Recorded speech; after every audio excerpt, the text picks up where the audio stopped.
Assalamualaikum warahmatullahi wabarakatuh. Sahabat Santria yang dirahmati Allah Subhanahu wa taala. Imam Syafi'i merupakan seorang mufti besar umat Islam yang juga pendiri dari madhab As-Syafi'i. Dilihat dari nasabnya, beliau masih kerabat Rasulullah SAW dari Bani Muthalib atau keturunan Al-Muthalib, saudara dari Hashim, yang merupakan kakek Nabi Muhammad SAW. Sebelum menjadi ahli fikih besar, Imam Syafi'i pergi ke Madinah untuk berguru kepada Imam Malik yang menjadi pendiri madhab Maliki. Menurut sebagian riwayat bahwa Imam Syafi'i lahir di Gaza, Palestina pada tahun 150 Hijriah atau 767 Masehi, bertepatan dengan tahun di mana Abu Hanifah yang menjadi imam madhab fikih yang paling tua meninggal dunia. Nama lengkapnya adalah Muhammad bin Idris bin Abbas bin Utsman As-Syafi'i bin Sa'ib bin Ubaid bin Abi Yazid bin Hashim bin Abdul Muthalib bin Abdi Manaf Al-Muthalibi Al-Quraisy. Namun namanya masyhur dengan sebutan yang dinisbatkan kepada kakeknya yang bernama Syafi'i. Kakek beliau Syafi'i bertemu dengan Rasulullah Muhammad SAW ketika Rasul masih kecil. Muhammad bin Idris tumbuh dari keluarga yang fakir. Ayahnya meninggal saat beliau masih kecil. Menginjak usia 2 tahun, ibunya membawa sapi kecil pindah ke Mekah agar nasabnya yang mulia tidak hilang. Seperti halnya Nabi dan Rasul, para ulama yang menjadi pewaris para Nabi diberikan kecerdasan dalam berpikir oleh Allah Subhanahu wa taala, termasuk Imam Syafi'i. Syafi'i kecil merupakan anak yang sangat cerdas. Kecerdasan beliau mulai tampak ketika mampu menghafal hadis Rasulullah SAW dengan cepat. Selama di Mekah, beliau belajar ilmu fikih kepada para ulama kota tersebut, di antaranya Muslim bin Khalid Al-Janjani yang mengizinkan Imam Syafi'i kecil memberi fatwa ketika masih berusia 15 tahun. Sampailah kepadanya berita seorang imam besar di kota Rasulullah SAW, Madinah, yaitu Malik bin Anas. Kabar tersebut membuat keinginan Imam Syafi'i untuk berhijrah ke Madinah dengan tujuan berguru kepadanya. Sesampai di Madinah, beliau langsung berguru kepadanya dan mengkaji kitab di antaranya Al-Muwatta, karangan Imam Malik.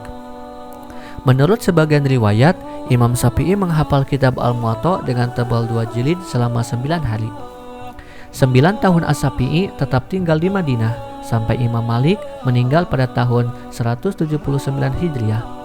Imam Syafi'i yang telah berguru kepadanya merasa telah mendapatkan ilmu dari gurunya itu, dan beliau kembali ke Mekah dengan membawa banyak ilmu. Di Mekah ia dinikahkan dengan Hamidah bin Nafi, cucu dari Khalifah Utsman bin Affan radhiyallahu anhu.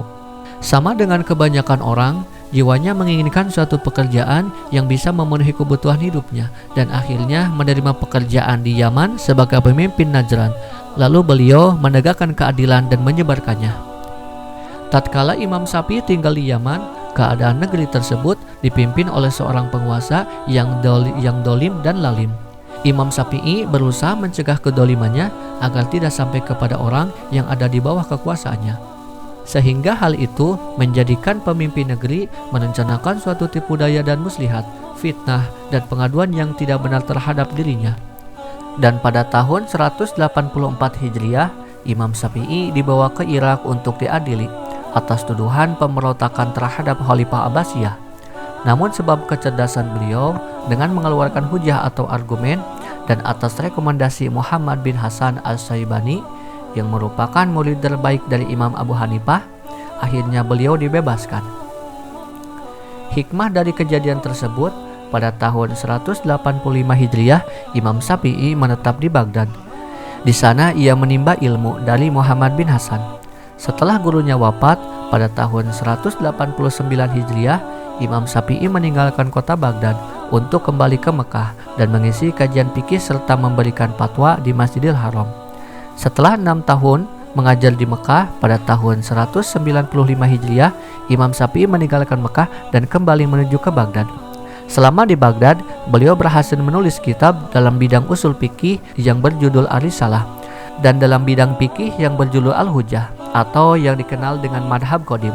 Pada tahun 199 Hijriah, Imam Syafi'i berangkat menuju Mesir untuk menyebarluaskan madhabnya. Ketika di Mesir, beliau merevisi fatwanya dengan yang baru atau yang dikenal dengan madhab jadid yang dicantumkan dalam kitab beliau yang berjudul Al-Um. Imam Syafi'i wafat pada malam Jumat bulan Rajab pada tahun 204 Hijriah akibat terkena penyakit bawasir. Penyakit ini dideritanya karena kesibukannya dalam mengadakan dakwah, pengajaran, dan penulisan kitab di Mesir.